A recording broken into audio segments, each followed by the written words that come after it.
This is Dan Black, founder of Team Black. I'm here chatting with Staxx.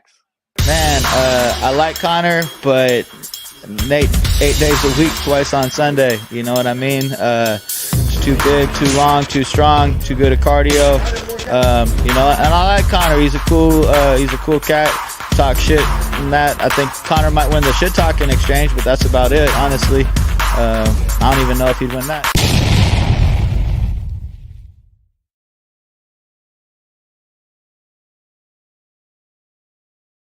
Yeah, it's brick right on again.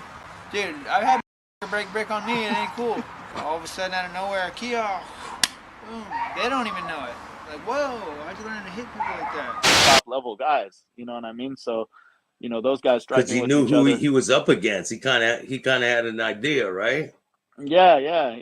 You know, Yeah. so that was interesting the first time they fought, because that was somebody that, you know, actually had business, you know, striking.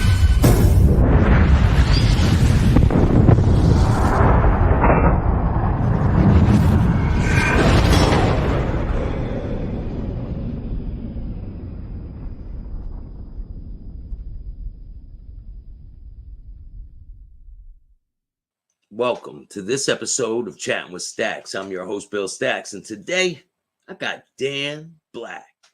What's up, Dan? What's up, brother? How you doing? Thank you so much for taking the time to come on my show. I really appreciate it, man. Oh, no worries. So, you want to tell the people where you were born and raised? A lot of people know who you are, but you're a legend, man. Oh, no way. Yeah, born and raised in Oakland, California. And then, been in California most of my life. What was it like for you growing up in California? It was cool, you know. It was rough, but that's what, you know, made me who I am today. So I don't think I'd do it over different, you know. Sometimes, you know, God gives you what you need instead of what you want. So, you know. How did you even get into the sport that you're in? Well, again, you know, like I said, growing up in Oakland, I grew up in kind of a rougher neighborhood. So I made a lot of my friends fighting as a kid. You know, Do you so. remember your first fight? I remember mine. Yeah. No, I do. Yeah. My grandfather was a boxer. He made me fight neighborhood kids. So like right off the bat, you know, I get my nose busted. I turn around crying. He's yelling at me, get the back in there. So I was like, you know, so Oh man, didn't have it easy. So that's a good thing sometimes, you know. tough kids in Oakland, huh? Yeah, for sure. Yeah, yeah. Yeah, I heard about some Oakland people being pretty good with their hands. Yeah. So You learn to yeah, box. You're gonna learn to box one way or the other. So definitely, man. When did you take it professional, as they would say? You know, because like I said, I kind of grew up fighting and grew up around boxing. You know, did kickboxing, stuff like that. I started with Cesar Gracie in like '98 or '97, something like that. And then it was kind of when the sport started taking off. And then you know, I was doing amateur stuff, and you know, I had a bunch of stuff kind of fall out, and then I wasn't very impressed with the average level of training and coaching, and so I didn't really want to be a coach when I started coaching, but you know, like it just kind of happened. You know, next thing I know, I got a bunch of people under me that are doing big things, and so I was like, okay, like you know, I think I was like 35 or something when I was like, all right, I'm gonna focus exclusively on coaching and management, just to make sure the guys don't have to go through all the stuff I went through when I was coming up, you know. Why? What were some of the issues that you were dealing with? Because I know the sport was just in its infancy when it was first starting. It was pretty brutal, man. They didn't even wear gloves or anything, right? Yeah. When things first started, yeah, it was way crazier than it is now. You know, so no, I just saw, like, you know, because you'd have, you know, a lot of people that are trying to just do one thing specific, right? Like, so you have jujitsu guys, they just do jujitsu, they don't do Muay Thai, right? You have Muay Thai guys, they don't do the jujitsu. Whereas, you know, I grew up boxing. I think I started Muay Thai when I was like 12 or something, you know, and then I started jujitsu at like 19. I wrestled a little bit in high school, you know, so I felt like I was a lot more well-rounded as a coach, and I still think that, like a lot of people now, you have a bunch of coaches in each aspect of the sport, but then a Yeah. lot of them they don't talk to each other, and the wrestling coach is telling you to stand like this, the boxing coach is telling you to do this, and so it ends up getting, I think, a little confusing. So you have a lot of guys. It's that old saying, too many chefs mess up the soup or whatever, Yeah, you yeah. know. So yeah, I think I'm unique is in the area, around here. Like there's like most of the guys that are good Muay Thai coaches or good striking coaches. I tap them out easy in jiu-jitsu, and then the guys that are good jiu-jitsu coaches that compete with me jiu-jitsu, they win last round striking with me. So I think I have a little bit of a unique advantage coaching in that I'm able to do both at a decently high level. You know what I mean? And then of course, I still bring in guys that are better for the guys to get experience with that. But yeah, that was just something I noticed when going to other camps. You'll have like the wrestling coach telling you this, and the boxing coach telling you that, and the kickboxing coach telling you this, the jiu-jitsu guy telling you that, and then none of them really talk to each other or work with each other. There's rare circumstances that some gyms do have a team that works well together and they're cooperating, but But everyone's pretty much, it's a competition, kind of like, I mean, not kind of, it is a competition, but yeah. I think because it's competitive, and then it ends up kind of filtering into where it's even you're competing in your own gym. You know what I mean? I've seen that with some gyms that I've went to. Where, like I said, that it's good that you focus on your specialty, but then I think if you're going to have a team of coaches, they all need to communicate. You know what I mean? And because ultimately the fighters are all going to have different styles. They're going to have different things that they do well. You know what I mean? Like there's not just a blank recipe that works for everybody. Every martial arts it's unique. No matter even if you break it down to specific arts. You know what I mean? If we go boxing, you might be an in fighter, I might be a counter puncher. You know what I mean? And so I think like some boxing coaches will even do that. They were an in fighter, so they're trying to teach everybody to be an in fighter when your fighter might do better as a counter puncher. He might be better boxer puncher, sticking and moving. You know what I mean? So um, I think that's something that I saw just coming up, that I was like, okay, I don't ever try to give like a blank recipe for each one of my fighters. I try to I show them techniques, and then they're going to gravitate towards certain techniques, and then I try to strengthen those techniques, and then I expose them to them, but I want them to at least know them, so that if someone tries to use them on them, they know how to counter that, or at least it's not the first time seeing it in the fight. what was the like strong suit of the sport when you first got involved?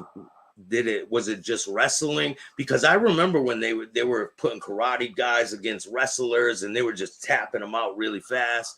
Boxers, Yeah, they were just mopping through them. So when they introduced yeah. wrestling, right, it kind of changed things. It was, I mean, if you go back to like UFC 1 through 5, I always tell people that was kind of like a Gracie Jiu-Jitsu marketing ploy. Jorge Gracie was part owner for like the first 5 UFCs, Yeah, so they put Royce in there against, and Gracie's had been doing, the Vale Tudo stuff since, a long time ago. Like I think they were doing it in the 60s, down in Brazil.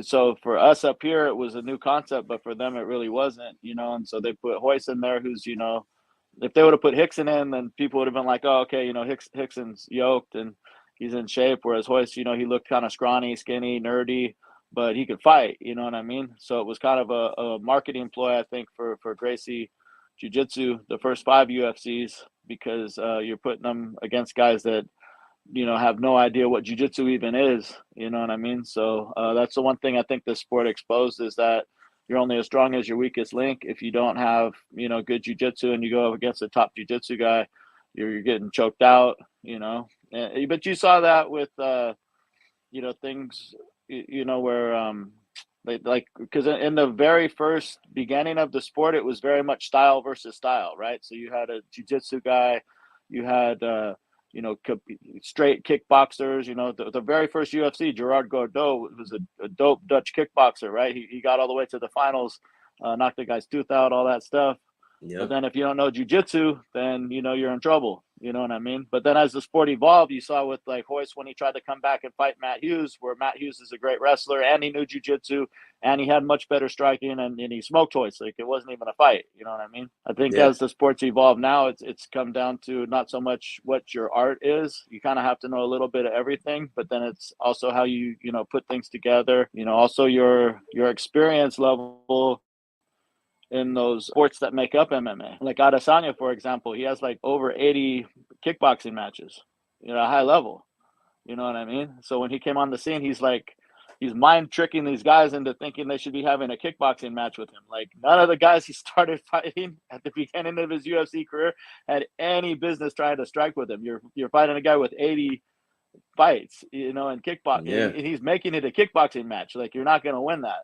You know what I mean? The guy who did the best with him was Pereira, who's also was, top ranked glory kickboxer. He won the 85 kilo and the 95 kilo championships in glory against top level guys. You know what I mean? So, those guys striking because he with knew each who other. he was up against. He kind of had an idea, right?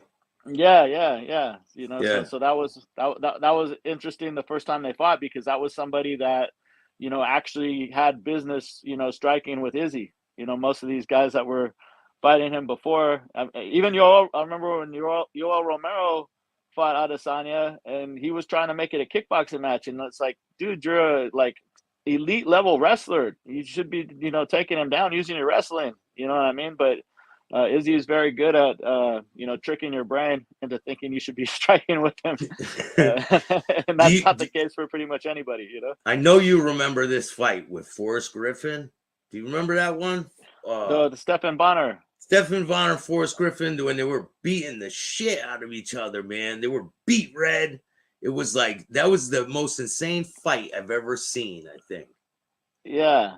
No, that was the sport that was the fight that kind of made the sport. Before that, UFC wasn't really, doing too good in the broadcasting. You know what I mean? And then that fight came on, and it wasn't the most technical fight, but it was a fun fight to watch.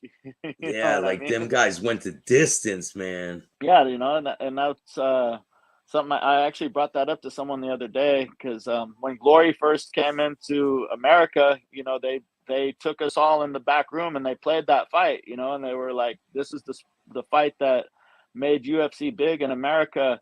And all the Dutch kickboxers were laughing. They're like, this is how I play around with my brother, because they were like, the striking level is just super low level compared to what those guys are used to doing. But they missed the point that it wasn't the level of striking. It was about the fight and showing the heart and respect. Just having giving respect to have a stand up, knuckle up instead of, one of the other one could have took the other one down, I'm sure. Yeah, no, I mean, well, not just making it, a striking match, but just like they were making it a war. You know what I mean? Like sometimes I think the technical people are the people that think they're technical. They get away from the fact that people are trying to tune in for a fight. You know what I mean? Like a lot of the people aren't educated at striking per se. So having a super technical kickboxing match, a lot of people probably change the channel. That's the reason Glory actually never took off in the States. I don't think they marketed it right. Now they just do stuff in Holland. So they have some of the best strikers in the world, but in America, nobody cares and nobody watches it for the most part. Even though I watch it, but a lot of people don't. They want to see a fight. They want to see a brawl. You know what I mean? Remember Tough Man back in the day? Of course. The Tough Man champion. Of course. See, and that's what I mean. Those guys weren't technical, but those guys were coming to kill each other, and it was fun to watch. You know what I mean? So, people great, watch it man. for entertainment.